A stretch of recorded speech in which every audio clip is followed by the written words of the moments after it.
Hi there, John McAdams here. Welcome to episode 326 of the Big Game Hunting Podcast. Zak May from Reloading Quest is on the show with us today to talk about hand loading. Zak and I talk about all kinds of things in the reloading realm. Why people should hand load, cartridges that are easy and difficult to reload for, common mistakes people made while hand loading, how Zak recommends getting started, a bunch of things like that. This is a great episode today. You're really going to enjoy it, even if you don't think you're interested in hand loading. I enjoyed it myself. I learned a lot about it too. Now, before we dive into that, make sure you head over to huntingguns101.com. Sign up there to get my free ebook on the best hunting calibers. Okay, let's get started talking to Zak about hand loading.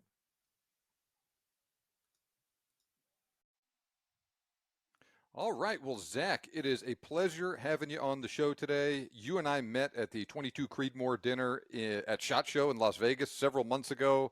It was great meeting you there. You and I have been talking since then, and it's wonderful having you on the show to talk about reloading because that's one of those things that gets touched on a lot, and I reference it a lot, but I've never had someone on the show to just like come on and dedicated focus talk hand loading. So thanks for joining me today. Oh yeah, thanks, John. Thanks for having me. I'm excited. I'm a longtime listener of your podcast, Well, so I good really deal. enjoy it. Yep. Do you recall how the heck you found the podcast to begin with? Have you been doing it since 2019 or Yeah. how long you been doing? 2019? Hmm. Yeah. I was on my iPhone, bored in an airport, looking for hunting podcasts, and Okay. that's how I found it. Good So, deal. Well, I'm glad you but stuck around for a long time, and it was like I said, it was good to meet you. oh yeah, So yeah, same tell as us well. tell us a little bit about yourself, what you do now, how you Okay. got into hand loading. Okay, so Zach May, and I am a very avid hand loader, reloader. I've been doing it since I was 10. Started with my uncle. Main reason was I wanted to get the best accuracy out of the 30-06 that I was hunting with, and it was kind of a finicky cartridge for that rifle. And my uncle was like, "Well, there's ways to do it," and so we started doing it. And then I did that from like 10 to 13, and at 13 years old, he's like, "Zach, I think you got it. Go ahead." So I started doing it on my own, started tinkering with other cartridges and stuff like that. And as you can see, we talked about the dies behind me here. I load for 76 different cartridges. Some are a lot easier, some are not easy to load for. Uh, I also write for, I'm an outdoor writer. I write for Wolf Publishing, for Handloader Magazine, Rifleman's Journal, and Varmint Magazine. Varmint Magazine is where I do most of my stuff as recent, but Handloader will be a lot more stuff going in there soon. Um, I'm a full-time writer, but I also have a full-time job. So I'm a water systems plant operator for my day job, and in the nighttime I moonlight in hand loading, writing. I got a YouTube channel, Reloading Quest, and so that's kind of what's going on with what I got going on. So, And so, did you tell me earlier that you're an engineer by trade and by education? so I worked for an aerospace company, Mhm. and I was basically given that title through on the job training. Ah, So, okay. yeah, in the mechanical engineers. So basically that's the way it went. I did aerospace for from 19 till I was 24. Got out of the industry, got a little too political for me, and I was driving 2 hours from where I live. I was driving from Bellingham to Redmond every day, which is a 2.5 hour drive. I was That's leaving my job yeah. at 3 o'clock in the morning, getting there at 5, and then getting home at 9 o'clock at night. And I had a young kid, and that just wasn't gonna do it. So I got into something that everybody's always gonna need is water. My grandpa told me, Zach, go into something that you're always gonna need. People are always need food, water, and a place to bury your dead. So I was like, well, I don't want to be, burying people. I don't want to be a farmer. Well, water seems like the best option. So, Well, yeah. good deal. Well, it would seem like going from aerospace into hand loading like that, it's one of Yes. those things that lends itself well to people geeking out and having a Oh, lot of yeah. attention to detail, huh? Yeah, and I am a huge tinker. I like making stuff work. I like math, and so it all works out pretty well. And there's a lot of math actually that goes into hand loading if you want to get that far in advance into it. Figuring out calculations and burn rate and all kinds of stuff, and making sure your powder's burning fully through your barrel and stuff. So, yeah. Well, So I'm one of these guys that I hand load just a tiny bit. I have all the stuff that I need to do, but like for me, like my time investment into it just isn't enough. So I almost Yeah. always shoot factory ammo. But my Okay. dad and my grandfather though almost exclusively shot hand loads. They were big Okay. hand loaders, Yeah. right? So my grandfather was all in the conventional stuff 38 Hmm. special, Yeah. 45 Colt, 30-06. And Yep. like that was what he did. And my dad was always into the very esoteric cartridges 32 Remington, Right on. 38-44, Oh, I love it. 51-10, right? Yeah. So, Yeah. so my grandfather did it to save money. Yep. And my dad did it because he could not, he did it to save money and whatnot too on things Yeah. like 308. But like for those cartridges I just listed off, you darn near can't find factory Exactly. ammo for them. You have to hand load for that Uh-huh. stuff. Yep. Yep. Yep. And So. so I've seen that side of it, but let's talk a little bit about the advantages of hand loading. You and I both touched on some of them, but let's go into a Mhm. little bit more detail on that as far as you see it. So I mean, so in the last 20 years, or really the last 10 to 5 years, factory ammo has improved dramatically. And so it used to be you hand load to get the best out of your cartridge. That still is the case. But if you've got a 6.5 Creedmoor and you want to go pick up some Hornady ammo, usually that's just going to shoot out of the box. Mm-hmm. And so that's one thing that is nice. The reason I hand load is because I want to get the best out of my cartridge. And if I'm on hunting game, I want to make sure that my rifle and my cartridge is going to do the best it can do for justify that game that I'm going to take. So if I make a mistake, that's on me, not on my rifle and not on my ammo. And so Okay. that's a huge reason I load. I do it to save money. I shoot a lot. You saw people say, reload to shoot. I am to the point where I am saving money, but there is a big cost to get into reloading. So you will be advancing a lot of that money up front if you're wanting to reload. And if you're just looking to load 9 mil, nowadays you're better off just buying factory ammo unless you're shooting, competition or something like that. Mm-hmm. So, yeah, So seems like accuracy is a big one that people always talk about, like you said. correct. Expense, always a big one. People that like to tinker, just the pride in Yes. doing it That's yourself. That's probably my biggest Yeah. thing is there's something in, shooting a mule deer at 350 yards from something that you did yourself, and it there is a big pride in it. Mm-hmm. So for sure. Yep. My grandfather's favorite rifle was a semi-custom 6.5-06 Ackley improved. And so Yeah. that is one of those that, right, you can't get ammo for it, right? No. They're like you used to be able to find 6.5-06 ammo, but not Yep. really anymore. And I don't know that Yep. you could ever get factory I 6.5-06 I do Ackley not improved. believe so. No. Yeah. No. And one of my favorite cartridges is actually one of my first articles I ever did was it's 33-06 AI. Ah, And okay. because you can't find it, there's no ammo for that, right? Hmm. And so to shoot that cartridge on it's my main bear cartridge. To shoot that cartridge, I have to hand load for it. So yeah. Yeah, so when my grandfather died, I got all of his hand loading stuff, and there was a All right. bunch of 264 caliber bullets in Uh there. huh. And probably one of the projects I'm going to do in these next few years is take that rifle, make my own hand load for it, and then go shoot something with it, shoot a pronghorn or a deer or That's something like that. awesome. Yeah. That's an awesome cartridge too. Mhm. It's quick. Yeah. So yeah. Yeah, it Right on. is. And, I've shot it just a couple of times. I just got to get back into it and figure it Okay. out and make it work. Yeah. Right So, on. so let's talk about, you hear about cartridges that are quote unquote easy to reload, Yeah. Hit those the that easy are button. hard. Yeah. Talk about some examples of each one and what people mean by that. Okay. Easy. If you want to talk easy, 6.5 Creedmoor 308. That's an easy button. Hmm. You want to hand load for 9, that's an easy button.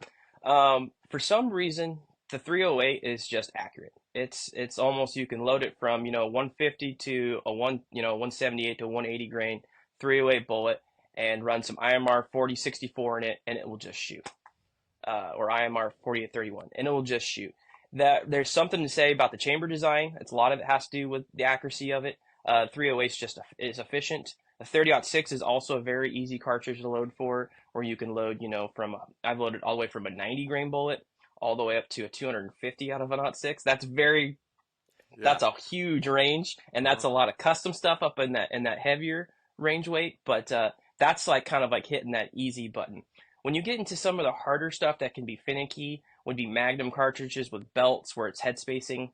It's, it's going to headspace off of that belt instead of off of the shoulder. You can deal with some accuracy problems there.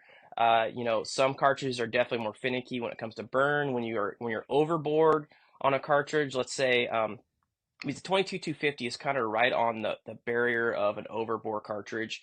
It's a 308, basically a 308 case, neck down to shoot a 224 diameter bullet, and it is pushing out a lot of basically energy coming out of that, and that has made it difficult to hand load for in the past. So, Hmm, uh, interesting.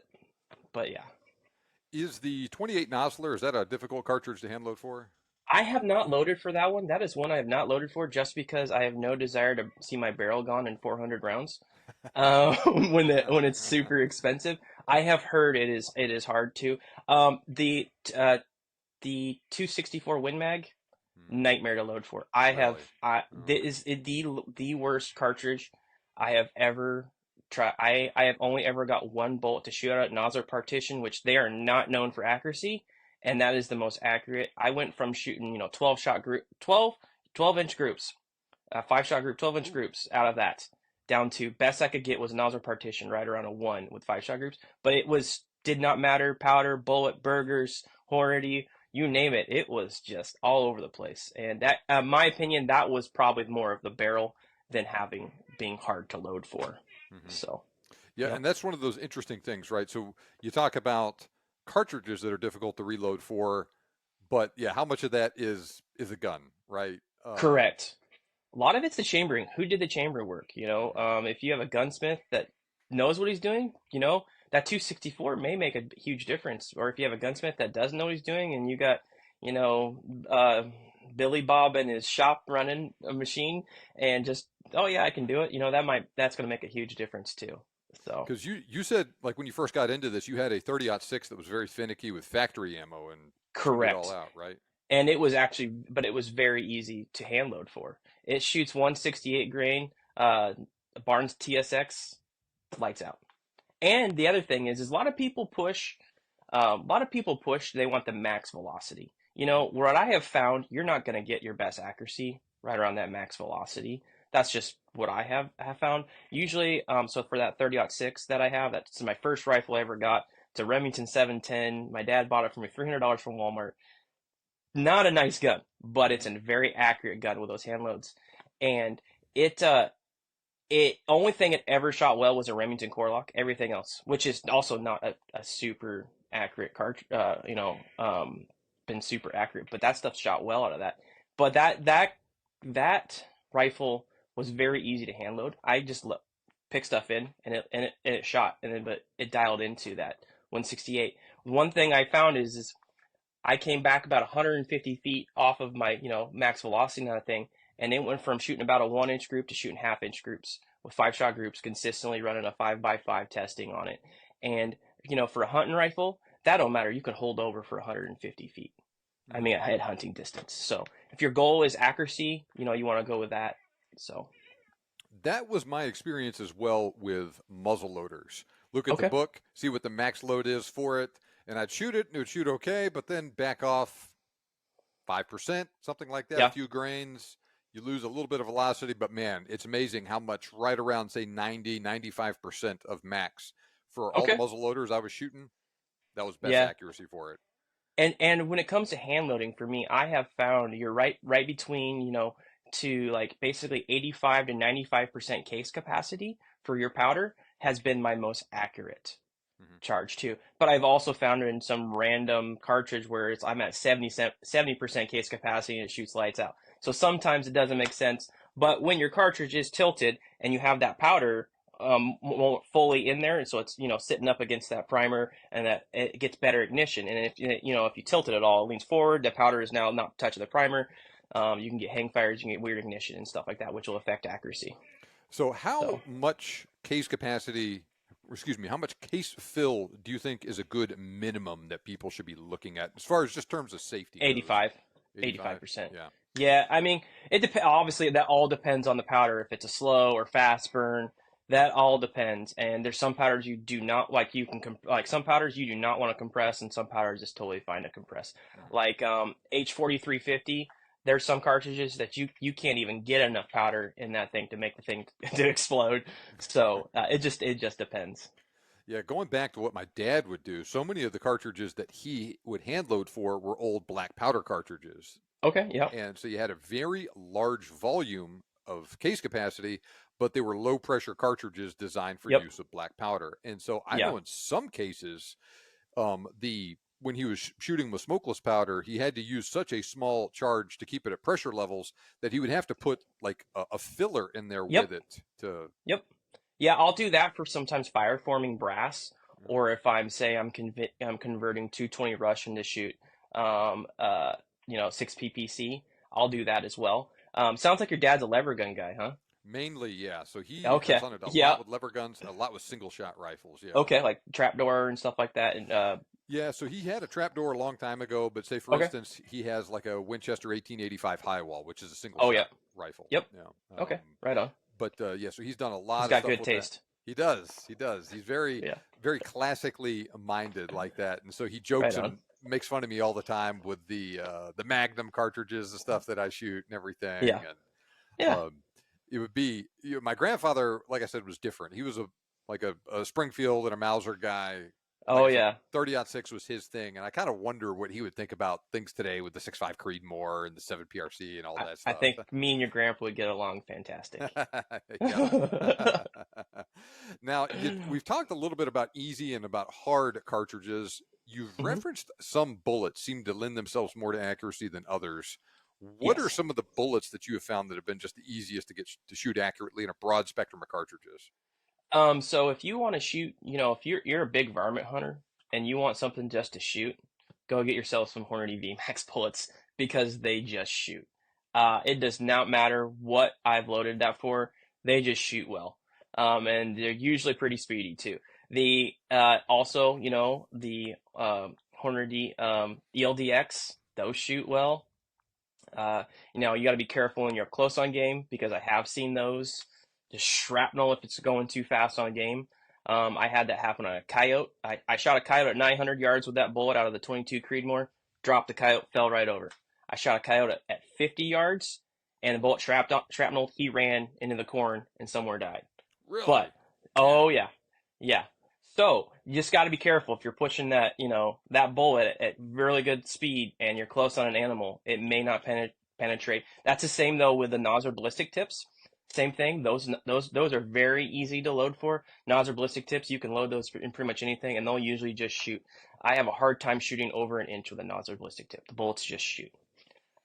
Some you know some burger bullets can be picky, but once you get those dialed, because those can be sensitive to jump, once you get those dialed, they're usually pretty good. Monolithic bullets can also be kind of sensitive sometimes. That just depends on how they're machined and basically what their ogive is. And Nosler partitions have always been my hardest bullet to get to shoot well.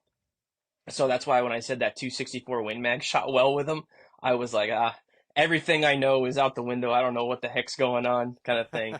But though that has been the hardest bullet for me to load for, but it is also one of my favorite. If I'm going to use not copper, but a lead bullet, the partition is one of my big favorite ones. That is interesting So, that you've had a hard time with the partition because I've never hand loaded it myself. hmm But every factory load I've shot with a partition has just shot lights out, man. and same. So I don't know Yeah. if it's something that I'm doing wrong with the partition. I'm not sure, but I'm a huge fan of that bullet too. Mhm. So yeah. What has your experience been hand loading the regular Nosler AccuBond? Uh, Fine, Yeah. easy. Yeah, kind of like the Hornady LDX. It's easy. The long range ones, LBR, the Accubon long range ones, Hmm. those are a little more finicky. Yeah. But they're also very accurate. So How much work have you done with cast lead bullets? a lot. Yeah. Yep. Yep. What? How? I know there's special considerations you need to keep in mind with them. Yes. Talk a little bit about that. Velocity. You got to stay. Usually you want to stay under 1,800 feet per second on velocity for them. They'll come apart. I have now I do powder coat everything. Um, And so I also just got into doing a lot of, I just started doing a bunch of 8.6 blackout. I just actually just did a bunch of testing for cutting edge bullets. Hmm. I'd help them with their R&D work for their new 300 and 345 grain. Those are solid coppers. But with 8.6, it really excels with subsonic stuff. And so casting a lead bullet with that twist rate will just come right apart if it's under pretty much a 300 grain bullet. Mm. I have found I'm able to drop that down a little bit on weight if I have powder coated, but you got to be careful. Spin rate will tear apart a lead bullet. There's a lot of people will powder coat, like I powder coat every single one of them. Some people will just lube them. When it comes to pistol, rifle, powder coating will save your barrel, will keep you from fouling it because lead fouling is huge when you're shooting just a lead bullet for cast. Hard cast is excellent for bear protection. If you ever want to, Hmm. go up in grizzly bear country, those are great choices. So, for me, I basically, like I said, you can get good accuracy, but I wouldn't, you're not going to expect to shoot very far and you can't push them hard, basically. What is this So, powder coating that you're talking about? um, it's actually really simple. Hmm. So basically, you cast your bullets, get them all clean, and then it's a powder. I can't remember who I get it from. It might be Eastwood. That's who I get. It's basically a powder. You can get it in different colors, and you take it and you put it into a plastic container and pour the powder in with the bullets, and you just shake it, and it just bonds to the bullets, and it coats it, and then you put it into an oven or like a little toaster or whatever, and you bake it on at like I think it's 250 degrees or 230 degrees, and it coats it, so it's no longer basically just a lead bullet. It's also safer to handle at that point, so you're not getting lead all over your hands all the time. It helps keep the bullet together. It helps in the chamber. It helps the leading in your rifling and stuff like that. Hmm. So All right. it's really So simple. A lot of people have been doing it a long time. Yeah, it's pretty easy.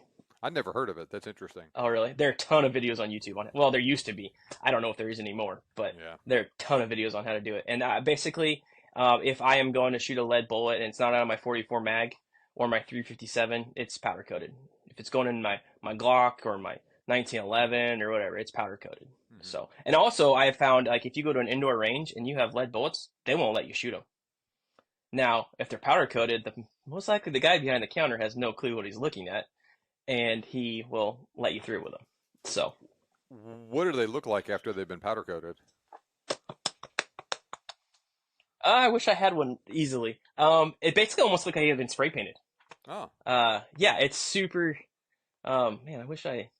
Yeah, basically they look like they've been spray painted. They've been coated. Hmm. And it's so it no longer looks like a lead bullet. So, Interesting. yeah, All right. yeah. Um, we talked about cartridges that are easy to hand load and whatnot. Are there certain cartridges that lend themselves well to hand loading in terms of you can really expect to get a significant improvement in accuracy and or velocity versus a factory load? Yeah, there's actually quite a few. I mean, there's a lot. Most factory ammo is, I don't want to say loaded down, but it kind of is. Its factory ammo is done so it'll shoot hopefully well in And everything everything. and Yeah. chambered, right? Hmm. You know, you can really push the 300 short mag a lot harder than its factory loaded. The 300 short really starts getting there with the 300 Win Mag.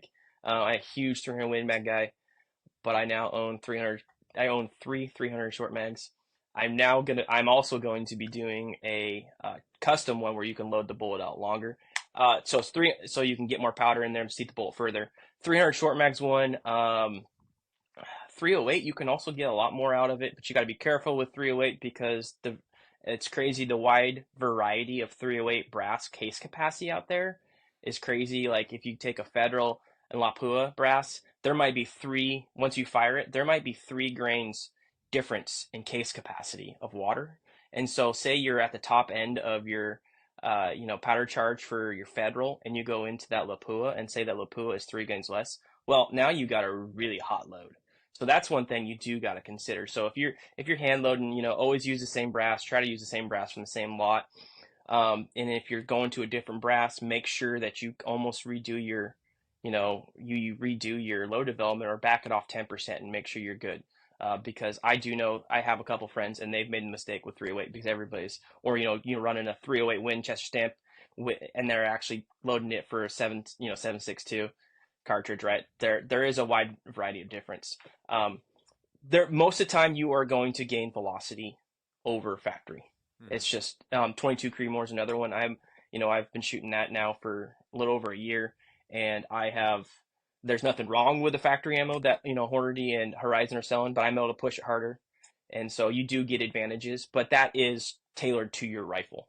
Hmm. So Yeah, yeah. You put it in my rifle, and it might not be nearly as accurate. It might not be nearly as fast. yeah, and every rifle is different. I mean, it's like a woman, man. Every single one of them is different. Every one barrel might be faster, one might be slower. Hmm. It's just is what they all got a mind of their own, and you can't convince them otherwise. It So seems like the 270 and the 7 Rim Mag are both ones that you can get a big jump up over factory ammo for. yes, you can, and Yeah, 7 PRC. yeah. I've had great luck with the 7 PRC. The 270 is loaded down. The 30-06 is also loaded down because that was back when the chamber was made for 1903, right? Hmm. You can load a 30-06 a lot hotter nowadays. Hmm.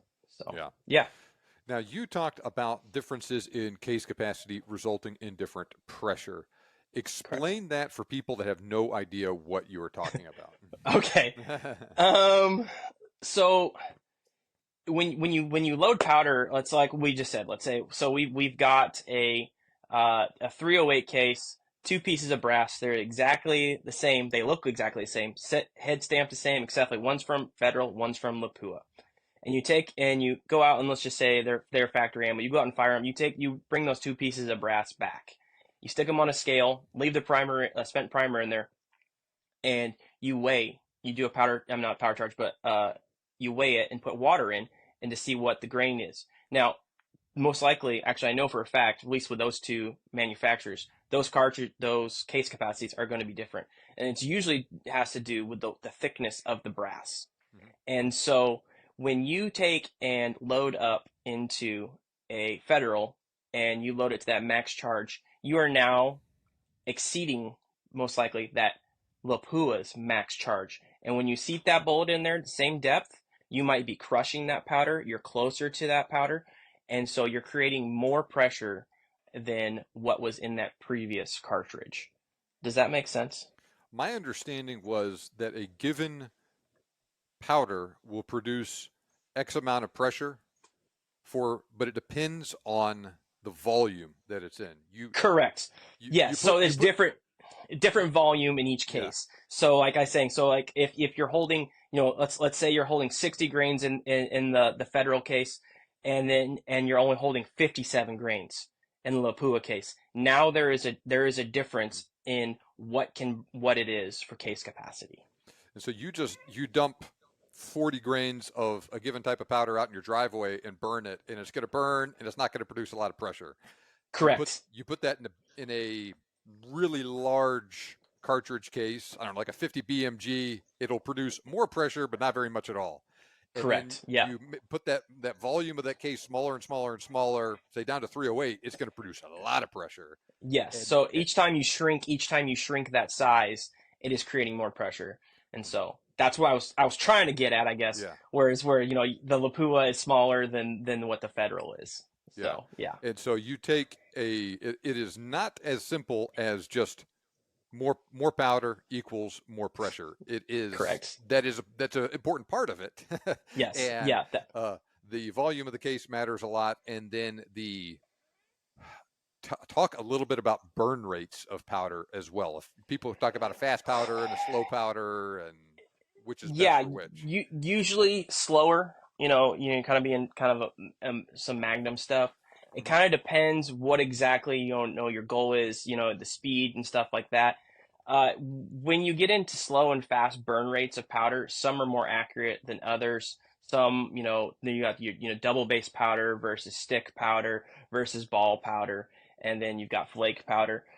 When you're running like if you were to say, hey, I've been running this, fast burn rate powder for so long, you can't, and you can't just go, oh, I'm going to take that 46 grains of, this powder that burns fast. You can't go put that 46 grains of a slow burn powder into there because they're not going to equivalent to the same thing. You will have a problem. You're a lot of times I have found that I get better standard deviations and extreme spreads with slow burn rate of powder, and that's been my experience. So I try to stick with the slowest I can go, but I am a lot of times loading on a heavier side with a heavier bullet. Sometimes with a faster, you can go that way. Like a lot of, and there's a lot of variety of stuff because sometimes I'm using pistol powder Mhm. for varmint cartridges. Like I just got done loading up some 22 Hornet stuff, and that's all pistol powder. I'm Mhm. using all pistol powder for that. And so yeah, does that make sense? It kind of does, right? So for Yeah. the listener, pistol powders very fast burning, right? Yes. Yep. Usually a small charge of a very fast burning powder. For Yep. something like a 458 Win Mag, Yeah. very large bore diameter, big case capacity, you're going to Yep. use also kind of counterintuitively a fast burning Yep. powder for that, right? Yep. So, which Yeah. cartridges in general are you using the really slow burning powders for then? Like 300 Win Mag, 300 short mag. A lot of the Magnum stuff is where I'm using it. You're going to use H1000 for, 7 PRC. You can use, and 550, 560. That's 7 PRC stuff. And so usually you're going to be using it in the Magnum stuff. Yeah, so the So interesting thing, like I said, it really twisted my brain with like the 458 Win Mag, just for instance. yeah, You would think, oh, it's a really heavy bullet. I need to use a slow powder for that. yeah, But no, yeah, yeah, it's exactly the opposite. As that bullet uncorks and is going down the muzzle, the volume of the chamber that powder is burning in is yes, expanding very rapidly relative to like a 223, correct, for correct. instance. Yep, yeah. Yeah. It's a lot of science, and thankfully that there are a ton of load manuals out there to help people and stuff like that. And there's Gordon's reloading tool that will help you on there's that software and quick load and stuff like that. So there's a lot of stuff out there. But if you're getting into reloading, stick with the load manual. Yeah. Um, you know, and start from the bottom and work your way up, kind of thing. Yeah, luckily Yeah, someone's done a lot of that work for you. Was safe yeah, and all that. yeah. It can get fun when you're wildcatting and being like, oh, I hope I did my math right. So yeah, So, but where and what cartridges would you recommend someone starting if they're just brand new to reloading? What's a real good one to learn on that you're going to kind of build those skills with yeah, a good variety of components that you can get relatively easy. Like I said, that's also just not super finicky. yeah. 223 is extremely easy, but not many people like you can go buy 223. But 223, 9 mil, 45 ACP are all three really good, easy components you can get for pretty much anywhere, and they are almost the cheapest components you can get these days. 308 is also very easy, but like I said, the one downside to 308 is that case capacity that I have noticed with. Mhm. That's the widest actually I've ever seen is on 308 when it comes to brass. But 308 is very easy as well. Now, if you're like, hey, I'm only gonna, I bought a 6.5 Creedmoor. All I do is hunt. 6.5 Creedmoor is extremely easy to hand load as for as well. Mhm. So you kind of stick it between some of the medium bore cartridges. They're pretty easy to hand load for. Sometimes when you drop lower and drop higher, it can get more finicky and it can get more expensive because you get into more niche stuff, stuff like that. Yeah. So, All right. Fair enough. That all makes sense. As far as like gear and whatnot that people need, mhm. is it advisable just to get on Midway USA and go and just buy like one of those reloading kits that you see on there? Is that a good place to start, or is it better to pick and choose? In my opinion, it's better to pick and choose because there may be stuff in that reloading kit you may never use. If you want to get into reloading, my advice is find somebody that already does it Hmm. and go with them and sit for them 2 hours and make sure you even want to do it. Yeah. Because there are people who go, yeah, this ain't worth my time. I'm gonna go buy ammo. I hand load because I love it. I love to tinker and it relaxes me. Some people go, wow, this takes way too long. Brass prep, no thank you. You're telling me I gotta chamfer and deburr each one of these cases. I gotta trim all these cases. So the that's my opinion the best way to do it. And then go on Facebook and see if you can find yourself Mm, some used stuff. But if you got, all the money in the world and you just want to spend money, there ain't nothing wrong with, going on and buying yourself a press kit. But for me, I would go on and, Ultimate Reloader, he's got some awesome videos on this as well. But I would go on and go, okay, I need a press, I need a powder scale, I need a way to seat my primers, and I need a way to do some brass prep, and I need a set of dies. That's kind of like the minimum amount that you need. Maybe get those, go with that, and see how it goes. Because if you don't have a friend that reloads, you're gonna be into a good reloading kit for $500 plus. So mhm. like I have this Hori iron press here. This comes in a kit, and I think that's 680. I think is what it is. So $700 for a kit, and you may be able to just piece it together for cheaper. So Hmm. yeah, that's how I Well, feel.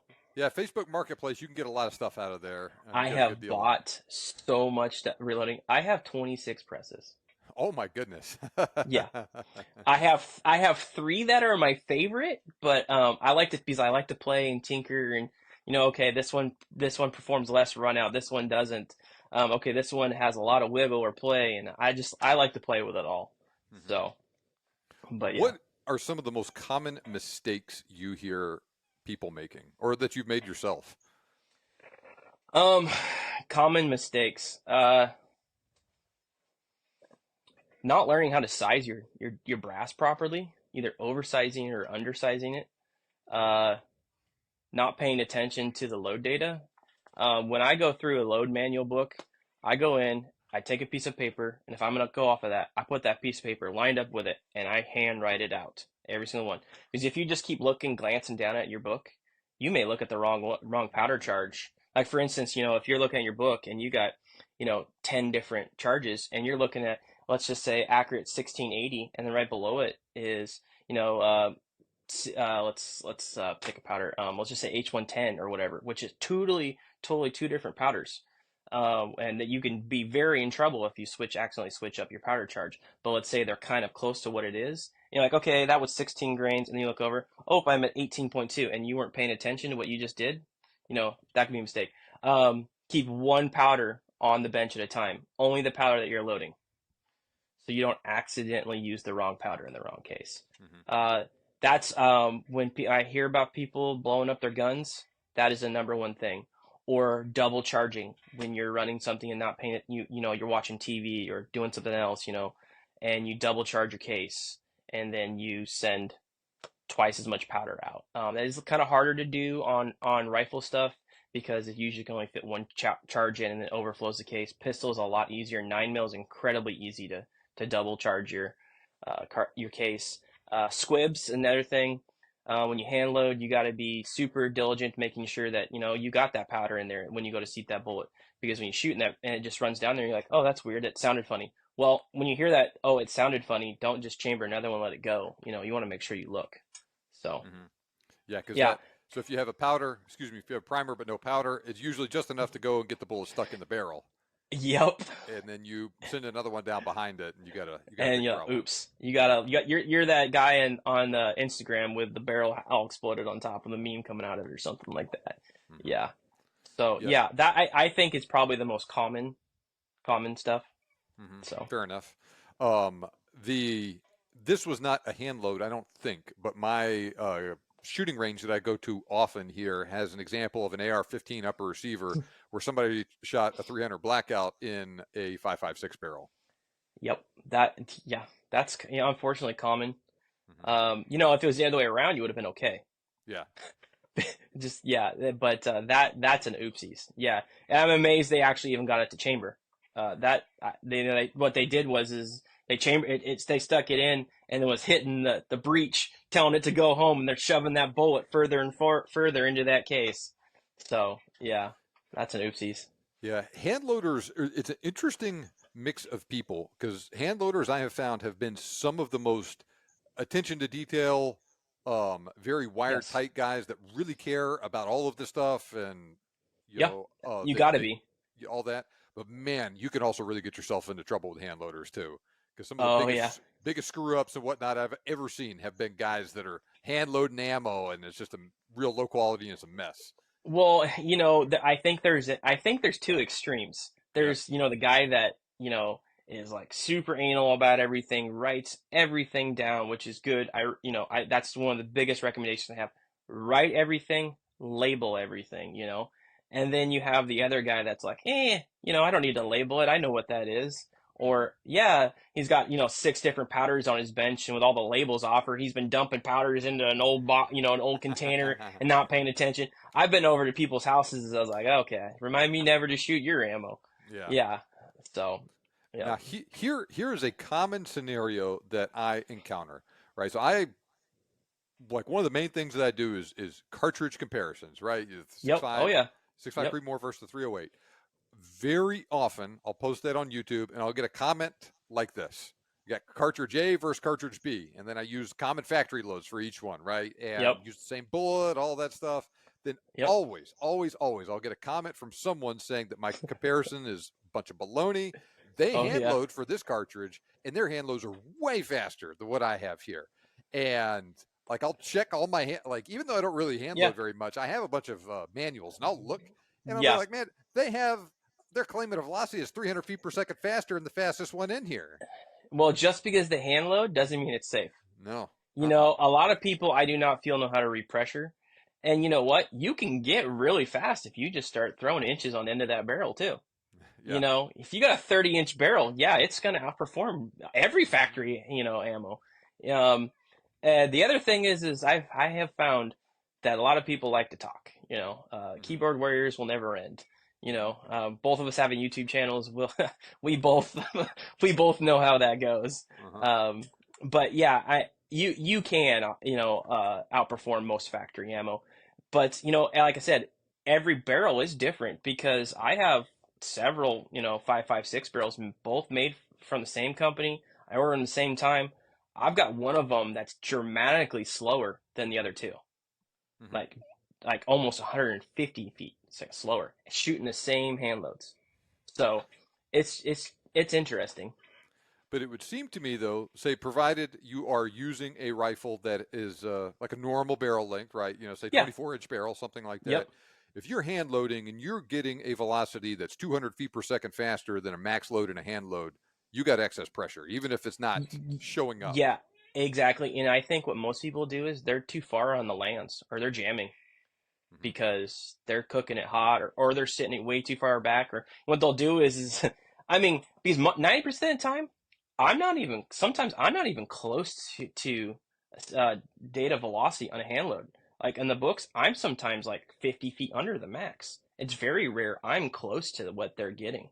Mm-hmm. Um, but what a lot of people will do, they'll go in and they'll use the, you know, uh, basically tool where you can jam it into the lands to see where how far you can get that in there, and they'll single feed stuff, and they'll run that powder way the heck up in there, right?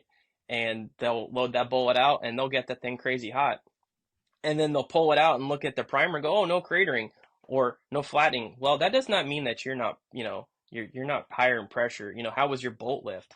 Are you running a, transducer on your barrel to actually know that what your pressure is and Mm-hmm. stuff like that? So, a lot of, you can do it, but doesn't mean it's safe. Like if you're 300 over max, I mean, if you're 300 over what the book velocity is, I guarantee you're over pressure. Mm-hmm. There's no ifs, ands, and bouts about it. You're over pressure. Yeah, you can get that thing going real fast if you're shooting at 75,000 psi, huh? Yes. Yep. Yeah. Yep. So you talked about pressure. Talk about some of the signs, because this is what people always say, right? Oh man, I got the super fast load and Yep. no signs of pressure. What are they talking Stick. about? Yeah. So, sticky bolt lift. If I got sticky bolt lift, that's my biggest concern. So you should know how your on a bolt gun, you should know how your rifle runs better than anybody else. If Mm-hmm. it runs up nice and smooth, well, if you go up and it's like click, it won't go. You are at pressure. You're above pressure. You need to go down, 5%, and then maybe see where you're at. When you're looking at primers, the primer cratering, flattening, so like the edges are kind of gone on the primer because the primer cup's nice and round. If that's gone, that's a sign of pressure. Um, Excessive recoil is another one that people don't think about. Like, oh, this just gun kicks. Well, if you shoot and you shot a 5-shot group, and then the next one is like dramatically more, that's a sign of higher pressure as well. Hmm. So there's lots of ways of doing it. Most people just look at their primers. Um, yeah. And so So if you have those signs, you are probably experiencing excessive pressure, but just because you do not have those signs does not mean that you're not overpressure, right? correct. And humidity, temperature, elevation, all of that plays into fact when it comes to that too. If you load something at sea level and go shoot it at, Colorado, if I'm in Washington next to the water here, I load something here and I go shoot in Colorado, it's going to be a different pressure. Hmm. So that's another thing. If you're a hunter and you're loading for a once in a lifetime trip to go hunt in Colorado, to go shoot a, big mule deer or an elk, you might want to be not so hot on, your powder charge.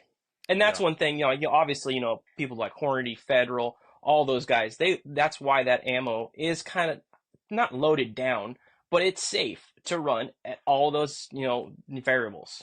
Hmm. So, Yeah. yeah. There's different ways of doing that too, right? Because I've talked about in the podcast before how like the 375 H&H built with that very, very tapered case.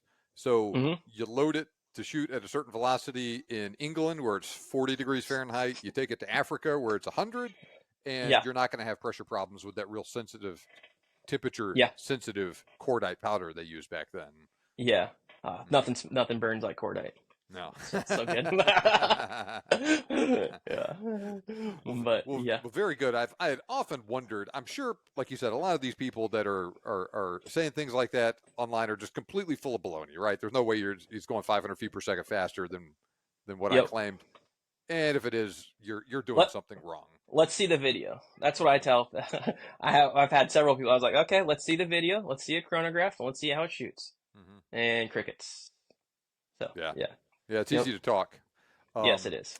but so as we covered though, you can usually get a marginal improvement over a factory load in terms of Yeah. velocity. Some cartridges more than others, uh, Yep. but but like you also said too, chasing the absolute fastest velocity doesn't always give you the best overall results in terms of accuracy either. Correct. Hmm. And my goal is to have the most accurate. Velocity is awesome. They say speed kills. It does. Shot placement kills better than speed. Hmm. So So for if you can't hit where you're aiming at, then it don't matter how fast that thing's going. mhm. So So we've talked about different cartridges, different bullets that are easy, that are difficult. You talked a little bit about gear and whatnot, and hmm I think that was a really good idea of suggesting you go hang out with someone that hand loads and dip your toe into it before you do yeah, it. Facebook Market's a good idea. Find someone that yeah, spent a bunch of money, got in over their head, then you could take it off their hands at a discount. yeah. See, it's a lot of those people that are selling that on Facebook Marketplace didn't go sit with somebody. Mhm. So I get good deals because of that. But I don't want to see somebody wasting their money. Yeah, So and that's yeah. how you end up with 76 reloading die sets in the Yeah, background like I that. do load for every single one of them. Yeah. So yeah, yeah. So But yeah, as you say, you move out of a cartridge, you sell that rifle, and you move on to something else. You sell your dies for it, or you hang on to them. I don't sell rifles. Yeah. Yeah, I have sold. I've sold I think 3 rifles, and I've regretted selling every single all 3 of them. Um, I'm a collector when it comes to rifles. I really enjoy them, especially the older ones. I have a Mauser K98 that I love, 8 mil. And it's an old Steyr made in 1943. Nothing fancy about it, but I love it, and it's expensive to shoot if you don't reload it. 8 mil Mauser is expensive to shoot, so that's one that I thought about selling because I could get good money for it. It's got all the right stampings on it, um, and I was like, you know what? It's fun to shoot, pass it down to my kids, and that's the other thing is if as I get older and my kids have no desire in it, maybe I'll start selling some stuff. But yeah, I would probably if I go to sell a rifle, I'd sell them the dice with it. Why not? But yeah, So, what I don't is know. your favorite project you are working on right now as you and I are talking? Favorite project? Well, Um, I'm going to Africa, as you know. Hmm. Um, uh, End of August, the 24th. I'm taking a 22 Creedmoor there, but I can't take factory. I mean, I have to take factory ammo. Hmm. So I'm not technically working on that project, but 22 Creedmoor right now has been my one of my favorite cartridges to load for because I've gotten a lot of variety out of it. But besides that, I would have to say 8.6 Blackout. Really? Shooting that subsonic. Oh, and what it does, like to watch it perform on gel. I have not shot an animal yet with it yet. I may be hoping to shoot an elk with it. We'll see Hmm. this year. I built a Faxton off of their new action and a 16-inch barrel, and I got an iota stock in it with a Timney trigger, and it shoots amazing at 100 yards. I've shot at 200, still does really well, but I mean I'm getting just half-inch groups out of subsonic, a 345 grain bullet Whew. at 100 yards. Yeah, and to see what it does on gel is impressive. And the different volt bullets, that I've gotten to play with it, I got, like I said earlier, I got help out with some R&D work with Cutting Edge with their 300 and 345 grain all copper bullet. That was a ton of fun because there's no load data for that cartridge right now. There's a little bit out there, so I've been playing a lot with different pressures, you could say. Yeah. So because it's a 1 in 3 twist on that barrel, and it shoots supers. You can shoot supers no problem. It actually shoots supers really well too as well. But the fun behind it is throwing a can. I got a hybrid 46M on the end of that thing. Throw a can on that thing, shooting a 345 grain bullet with some H110 behind it. It's super quiet. I would love to. I want to try to get down to where you're at, Texas, and start slaying some pigs with it. That's one animal I have not shot yet. I'm hoping to shoot a warhog in Africa, um, but we'll see. Texas is. I want to get that 8.6 down there and play with that. But that is what I'm most excited and have been playing with right now. So So for the listener, 8.6 Blackout is a 6.5 Creedmoor necked up to 338 caliber with a correct. ridiculous 1 in 3, 1 in 4 twist rate, right? One in 3 twist. Some people have run 1 in 5. 1 in 3 seems to be the best, and you're shooting a .33 diameter bullet, and you're shooting heavy, the heavy bullets. You can shoot lighter like a 225 grain, a 275 ELDX and stuff like that. But where that cartridge excels is 300 and beyond. Is So it made for subsonic work with a suppressor? yes, that's the best way to run it. Yeah, Yeah. I mean, you can obviously run it, at supers with a can on it, but it's obviously quite a bit louder. I'm sure you've shot 300 blackout suppressed, right? Oh yeah. This makes 300 blackout. Like I don't even want to shoot. I've got several 300 blackouts. I don't even want to shoot those anymore. There's no recoil. I mean, you're talking. The charge weight's so little. I think I had one around here. But anyways, the charge weight's so little and the bullet's so massive. I mean, the solid copper 345 grain bullet is like almost a half inch bigger than the case trimmed. It's just Jeez. crazy. Yeah. Yeah, it's a ton. It's a ton of fun to shoot. I mean, you got to be a hand loader to really enjoy it. There's factory ammo for it.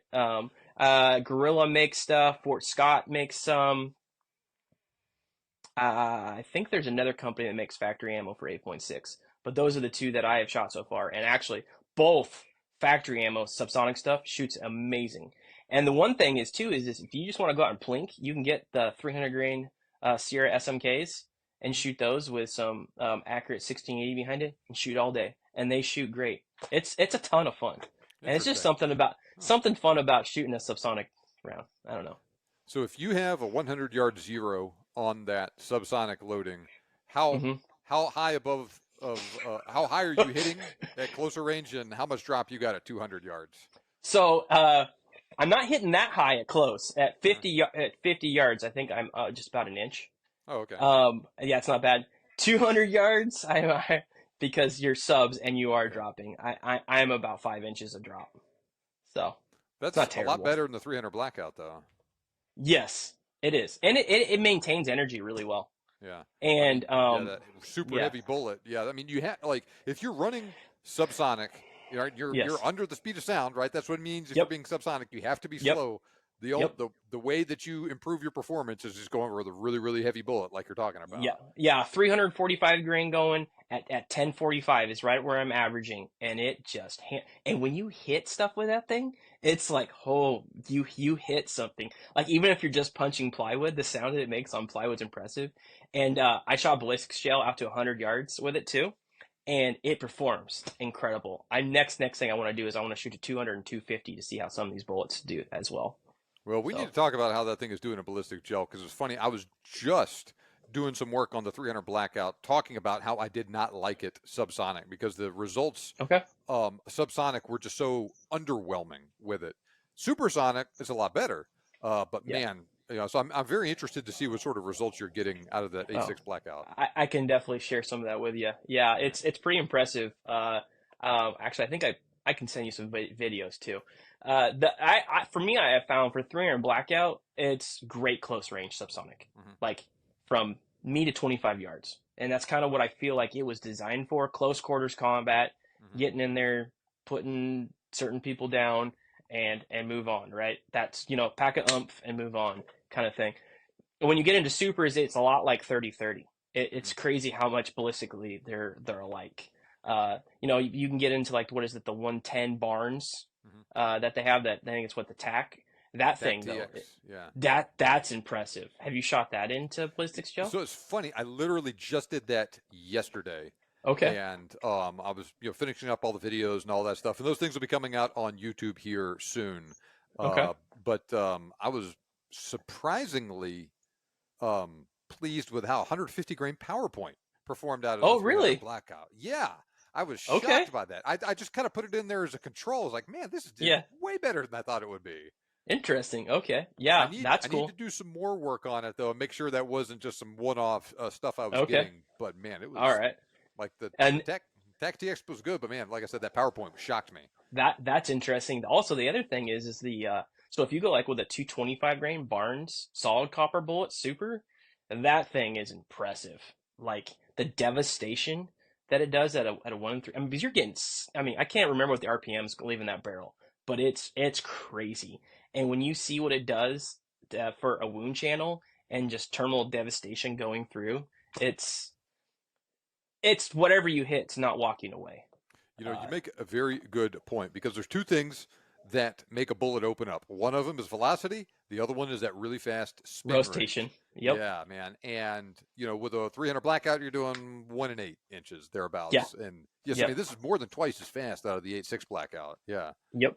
Yep. Yeah, that's why people had cast bullets coming apart out of an 8.6 blackout because it was just over rotating it. So, yeah. Oh, well, very interesting. Well, Yeah. let's hit pause on reloading. Okay. Talk about the other work that you do with 3D printing. Yeah, I run a Etsy shop on uh, Etsy. It's called Extruded Customs. I do a lot of custom reloading trays. I make a custom Garmin storage box because I bought my Garmin and I was like, hey, I don't want to drop this on the ground. It comes in a plastic box. I don't need to drop $600 unit on the ground.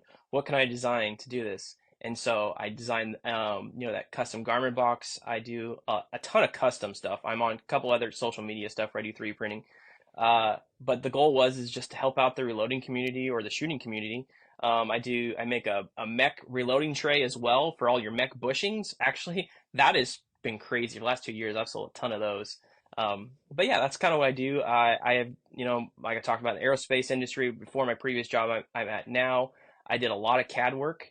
So CAD just comes second nature to me. And if you can CAD and kind of figure out how to use a 3D printer, you're set, I was all set to go. And that's kind of how I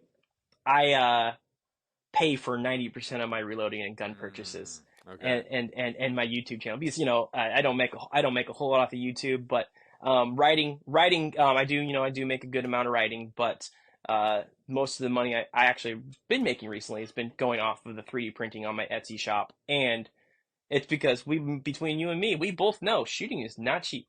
No. Rifles are not cheap. No. Glass is not cheap. So yeah, that's kind of what I do. So I just use that to supplement my content that I make. So Well, so to show the listeners here, so I have this nice custom Garmin box that you sent me. yep. Open it up here. I'll show it to you. Open it up, got the tripod for the Garmin and then the actual Garmin unit in there. You were Hmm. kind enough to donate another one just like this. No Garmin in this one though, just the box.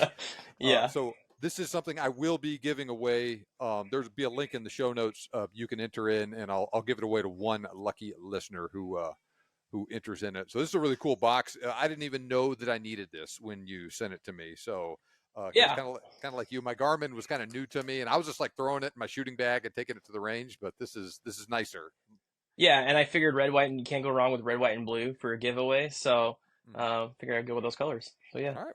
Well, yeah. good deal. So check out Extruded Customs on Etsy. Anywhere else people can find you? Tell us again where they can look at your work. So I write for Wolf Publishing. Write for Handloader Magazine, Rifleman's Journal, and Varmint Cartridges. Those are the three magazines I write for them. And then I have a YouTube channel which is Reloading Quest, and Instagram which is Reloading Quest. And people can get a hold of me from any way of those things, or get on and watch my YouTube videos or whatever. So Okay. it's kind of what I do. Well, awesome, Zach. I will put links to your YouTube channel and Instagram and whatnot in the show notes. Thank Hmm. you so much for joining us on the show today. I really enjoyed it. Yeah, I enjoyed it too. Thank you, John. Okay, I hope you enjoyed that discussion. Okay, I hope you enjoyed that discussion. Like I mentioned, links to Zach's Instagram and YouTube channels along with his Etsy store. Okay, I hope you enjoyed that discussion. Like I mentioned, okay, I hope you enjoyed that discussion. Like I mentioned, links to Zach's Instagram and YouTube channels, along with his Etsy store, are in the show notes. Check them out. Be sure to give him a follow.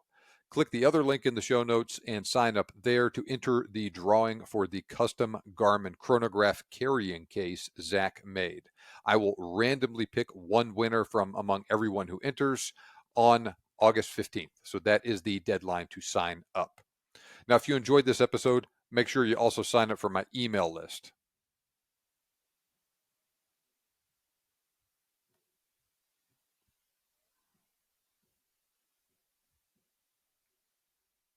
And by the way, when you sign up, you will.